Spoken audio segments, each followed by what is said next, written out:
الضالين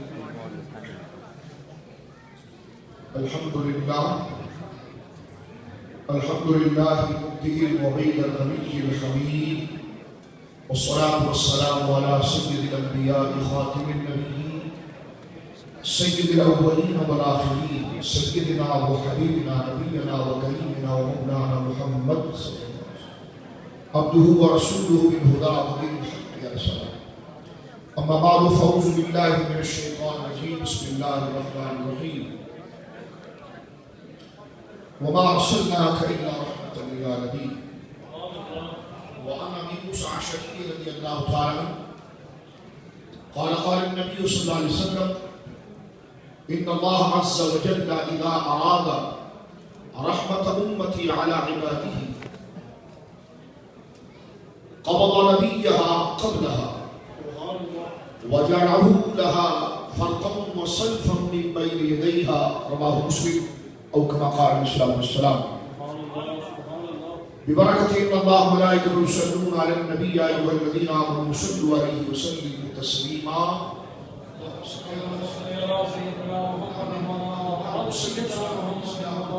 عليك يا سيدي يا حبيبي يا رسول الله. وأبيض يستسقى الغمام بوجهه ثمار اليتامى عصمة للأرامل. مولاي صل وسلم دائما سرمدا على حبيبك خير الخلق كلهم. زیب سجادہ آستانہ عالیہ اسلمیہ قبلہ صاحبزادہ پیر طریقت رہبر شریعت قبلہ پیر محمد ریاض احمد صاحب قبلہ اسلمی دام برکات العالیہ، زینت المشائخ حضرت قبلہ پیر طریقت رہبر شریعت قبلہ صوفی اسد صاحب قبلہ مقدس اللہ العالی، اور حضور شیخ المشائخ قربت الاولیاء سیدی صوفی محمد اسلم صاحب رضی اللہ تعالیٰ عنہ وارضاہ عنہ کے اس مبارک سلسلے سے جڑے تمام خلفاء اور تمام مریدین، تمام متقدین اور تمام عاشقان مصطفیٰ صلی اللہ علیہ وسلم. آج کی بزم الحمدللہ سلسلہ عالیہ مجددیہ نقشبندیہ اسلمیہ پر جو موجود ہے، یہ امت مصطفیٰ صلی اللہ علیہ وسلم کے دلوں کو ایک بنیادی پیغام اور ضروری اور اصلی پیغام عظمت مصطفیٰ کریم صلی اللہ علیہ وسلم سے متعارف کرانے کے حوالے سے یہ بزم بعنوان میلاد النبی صلی اللہ علیہ وسلم کے حوالے سے موجود ہے. اور یقیناً یہ ہمارے اسلاف کا طریقہ رہا، ہمارے مشائخ کا طریقہ رہا کہ انہوں نے اپنے متقدین کو، اپنے مریدین کو اپنی محبت نہیں بلکہ جو اصل محبت ہے ذات مصطفیٰ، ان کی محبتیں ان کے قلوب میں ودیعت فرمائی، جس کا واضح نظارہ الحمدللہ یہاں پر ان نوجوانوں کے چہروں پر خوبصورت سنت کی صورت میں، نماز اور شریعت کی پابندی کی صورت میں الحمدللہ نظر آ رہا ہے.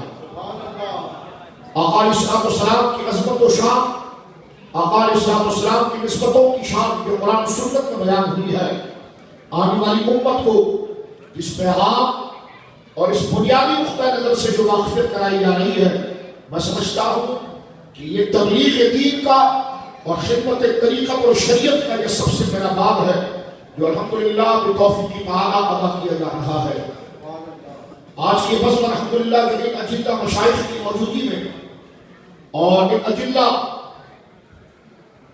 بزرگان دین کی موجودگی میں جو منعقد ہے میلاد النبی کے حوالے سے، مجھ سے قبل بھی گفتگو ہوئی.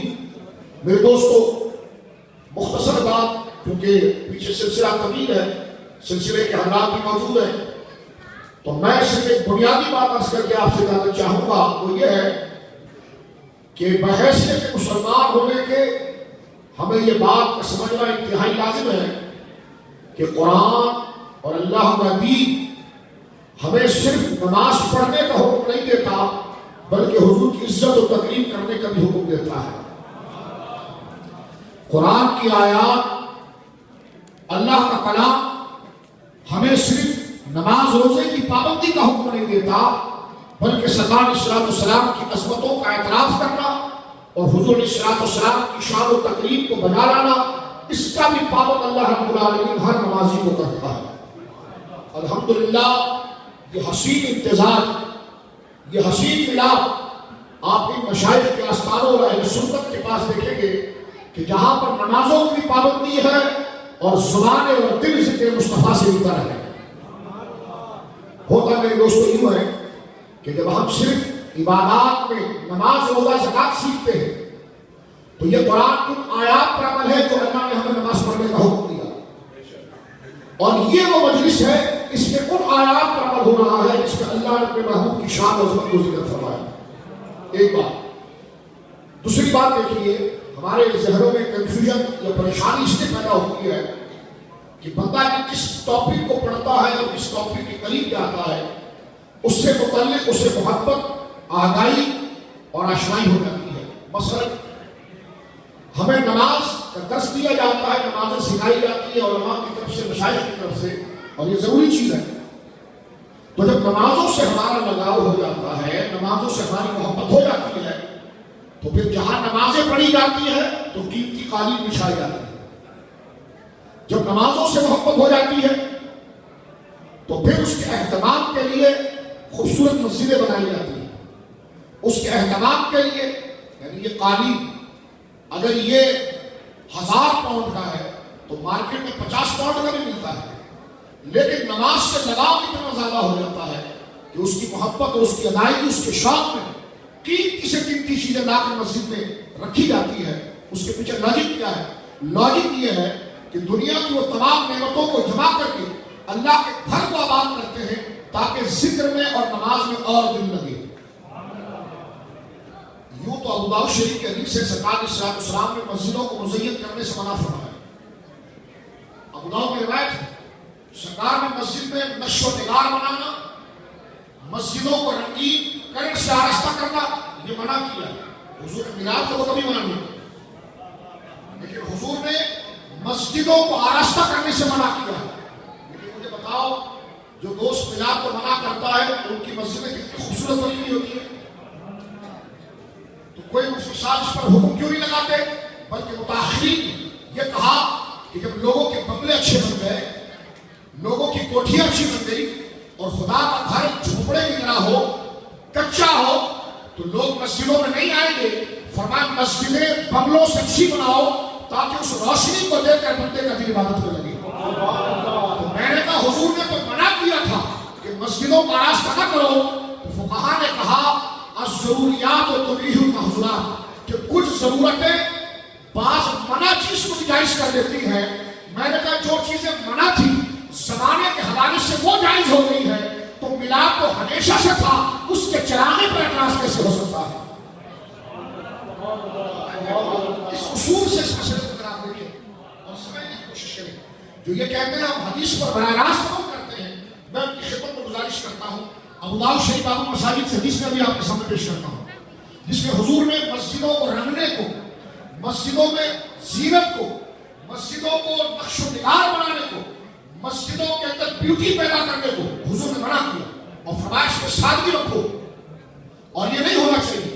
میناریں تو دور کی بات ہے، محراب تو دور کی بات ہے، قالین تو دور کی بات ہے، لیکن آپ دیکھیے دور جب ترقی کر گیا، جب لوگوں نے اپنے گھروں کو بڑا خوبصورت بنایا اور اللہ کا گھر سادہ سا ہو جائے اور بالکل کچا سا ہو جائے تو اس کی قدر و قیمت نہیں رہتی، تو فقہا نے یہ کہا آخری دور میں کہ اللہ کے گھر کو اوروں کے گھروں سے زیادہ حسین بناؤ تاکہ اس کا وقار بلند ہو۔ تو ہم نے کہا حضور کا ذکر ہمیشہ سے ثابت ہے، تو اس میں جشن بھی اس اعتبار سے کرو جو شریعت اجازت دیتی ہے تاکہ اس کو دیکھ کر حضور کی شان اور وقار دل میں اور بڑھ جائے۔ نعرہ تکبیر، نعرہ رسالت، نعرہ تحقیق، جشن عید میلاد النبی، رضوان حضور خواجہ خواجگان، میں سمجھتا ہوں اس قاعدے سے آپ نے جھنڈوں کا ثبوت سمجھ لیا ہے۔ ہزار جزیات ہے لیکن میں نے صرف حساب کے سامنے پڑھی ہے، اور یہ جشن جو یہاں پر مشائخ کے قدموں کے اندر بیٹھا ہوا ہے صف لگا کر، اس کے مقصد کو آپ نے سمجھ لیا ہوگا۔ میں صرف یہ چاہتا ہوں کہنے کا مقصد کہ جب نمازوں سے محبت ہو اور نمازوں سے تعلق ہو تو پھر نماز والی جگہ کا اہتمام کرنے میں ہزار روپے کوئی یہ کہے حضرت صاحب یہ 100 پاؤنڈ کا بھی تو قاری ملتا تھا، آپ نے 1000 کا کیوں خریدا؟ تو آگے سے حضرت صاحب جواب یہ دیں گے کہ جناب یہ خیر کا کام ہے، خیر کے کام میں جتنا اضافہ کرو وہ اضافہ اسراف نہیں ہے۔ تو میں نے کہا اگر تم حضور کی محبت بھی سکھاتے نماز کے ساتھ تو حضور کے جشن میں جو لنگر خرچ ہوتا ہے، حضور کے جشن میں جو صدقات ہوتی ہیں یا زینت اور زیبائش ہوتی ہے، یہ بھی اسراف نہیں ہے، کیونکہ جس طرح تعلیم قیمتی نماز کے ذوق کو بڑھاتا ہے، اسی طرح یہ زینت حضور کی محبت کو بڑھاتا ہے۔ کہنے کا مقصد صرف یہ ہے کہ میرے دوستو یہ اہتمام اصل نہیں، اصل میں جھنڈیاں کچھ نہیں، اصل میں جھنڈے کچھ نہیں، اصل میں حضور کی یاد ہے، اور جو چیز حضور کی یاد کو دل میں اور بڑھا دیتی ہے اس کو منانا بھی پھر سنت قرار ہوگا۔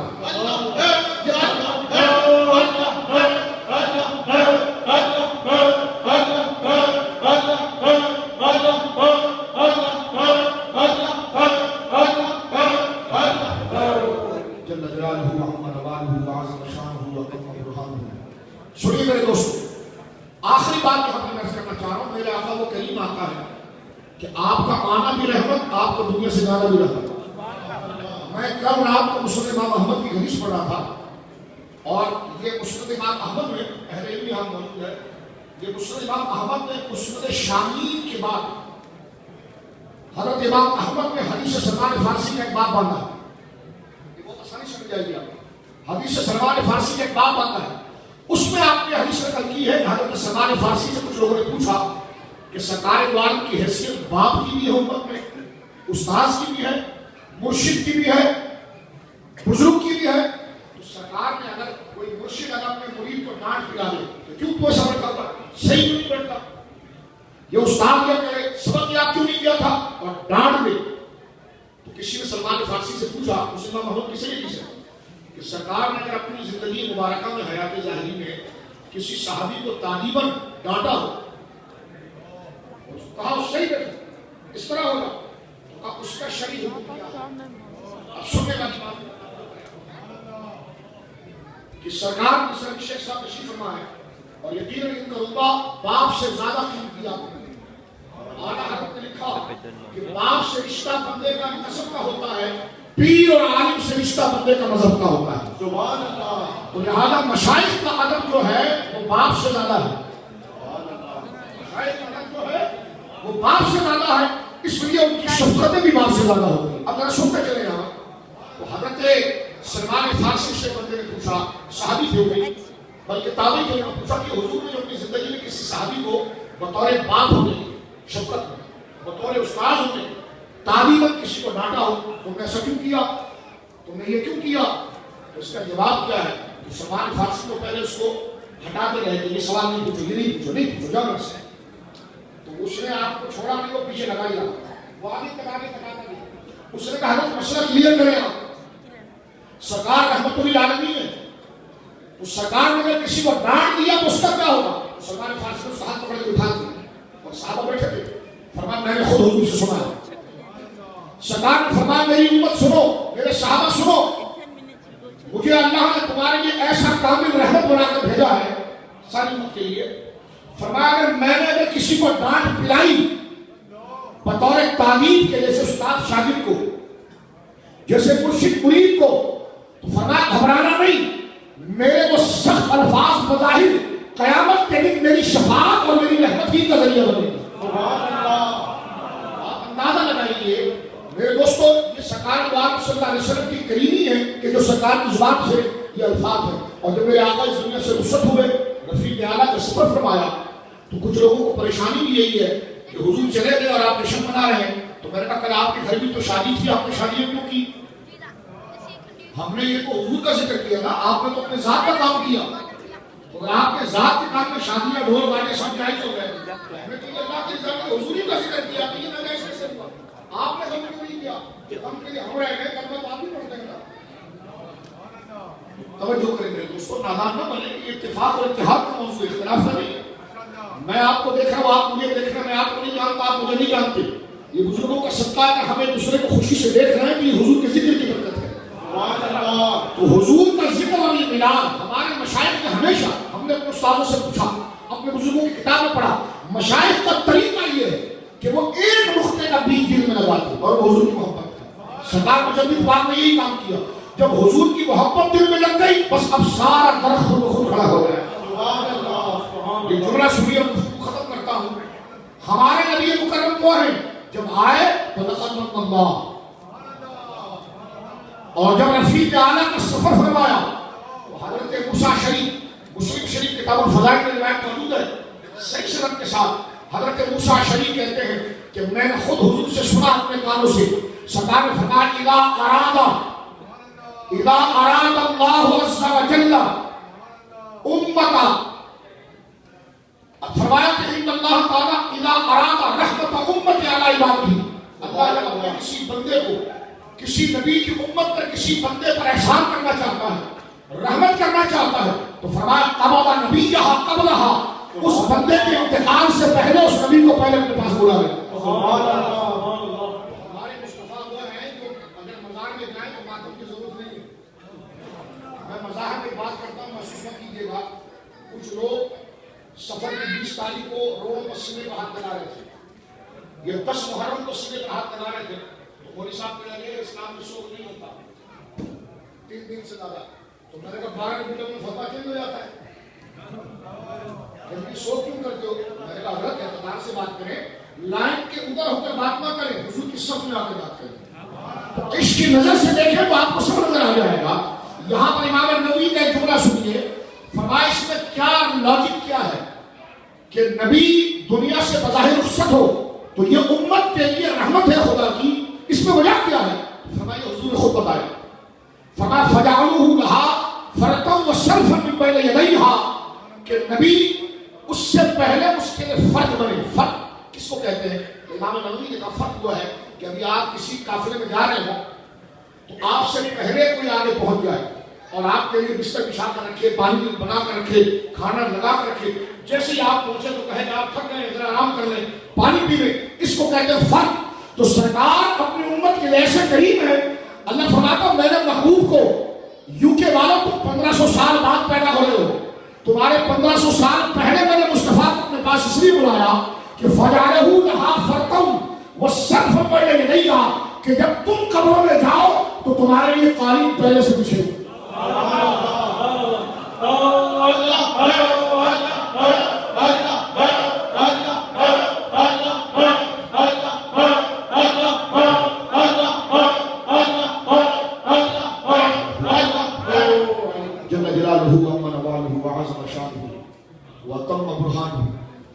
تو میرے دوستوں یہاں سے پتا چلا کہ اس سوال کو بھی رد کر دینا چاہیے. نبی چلے گئے آپ غم نہیں کرتے، تو میں نے کہا وہ کوئی اور ہوگا جس کے جانے پہ غم ہوتا ہے. ہمارے محبوب کا آنا بھی رحمت ہے اور جانا بھی رحمت ہے، کیونکہ آنا بھی ہمارے لیے، جانا بھی ہمارے لیے، تو دونوں طرف سے ہمارا فائدہ تھا. تو آنے پر بھی ہم نے اللہ کو یاد کر کے شکر منایا، اور نبی اگر گئے تب بھی شکر منایا. کیوں؟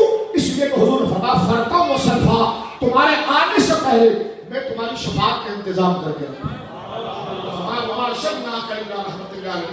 یہ وہ جلد میں ہوئے ہیں جن کا آنا بھی رحمت، بولی سبحان اللہ، جن کا جانا بھی رحمت، جن کا درمیان رہنا بھی رحمت، جن کا مزار مقدسہ میں چلا جانا بھی رحمت، جن کا میدان معاشر میں آنا بھی رحمت. ختم کرنا ہو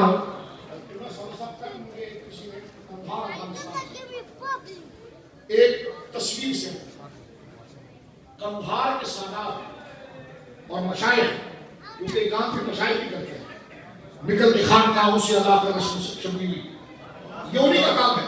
افغانستان کے حالات کیسے آپ جانتے ہیں، لیکن کل ساری دنیا کے فیس بک کو چلتا رہا کہ قندھار کے مشائخ میں اور قندھار کے سادات میں حالات کو نہیں دیکھا، لاکھوں کا مجمع نکال کر ملا تو نبی کریم سے کہا. یمن کے حالات کیسے ہیں آپ دیکھیے، یمن کے اندر لاکھوں کا مجمع تھا. میں حیران ہو گیا کے ساتھ کہ حالات دیکھیں، ہم تو یوٹیوب میں بیٹھے ہیں. پاکستان کے اندر آپ دیکھیں، کسی نے فتویٰ دیا کہ نام میلاد حرام ہے، میں نے کہا تمہیں فتویٰ دیا میلاد اتنا زیادہ ہو گیا.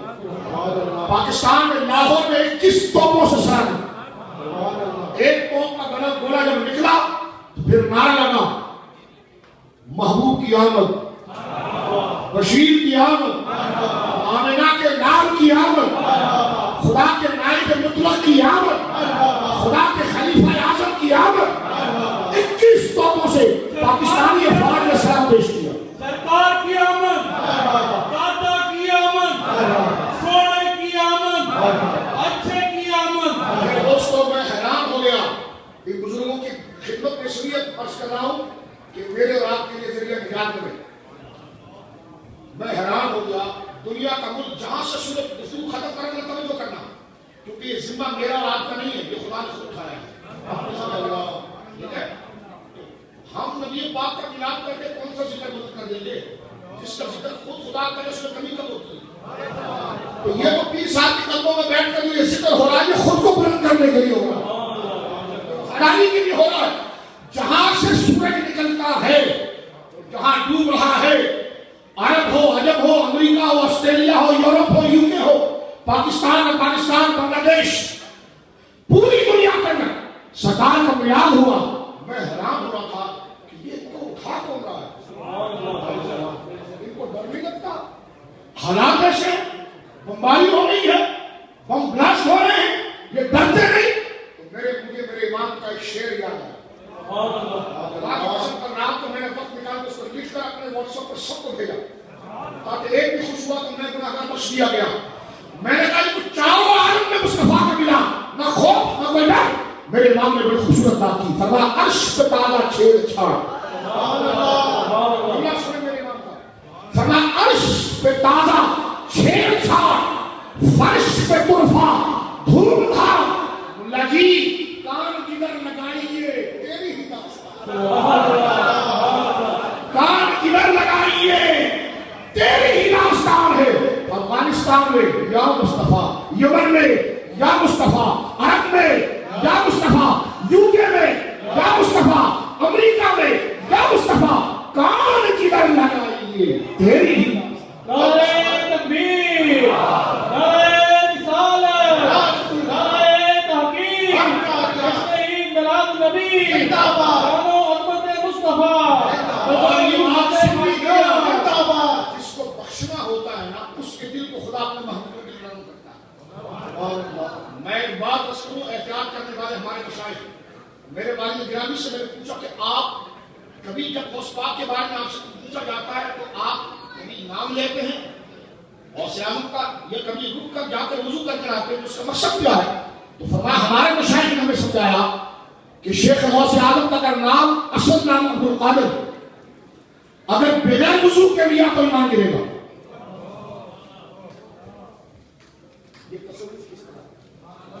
میں پوچھتا ہوں جو غلاموں کی اتنی قدر کرتے ہوں گے تو پھر حضور کا عشق بھی انہیں کے دربار سے سیکھا جا سکتا ہے, حضور کی چمک بھی انہیں کے دربار سے لکھی جا سکتی ہے. عرش پہ تازہ چھیڑ چھاڑ, ہائے ہائے فرش پہ طرفہ دھوم دھام, ہائے ہائے کان کدھر لگائیے, کان کدھر لگائیے تیری ہی داستان, تیری ہی داستان. واخر دعوانا الحمدللہ.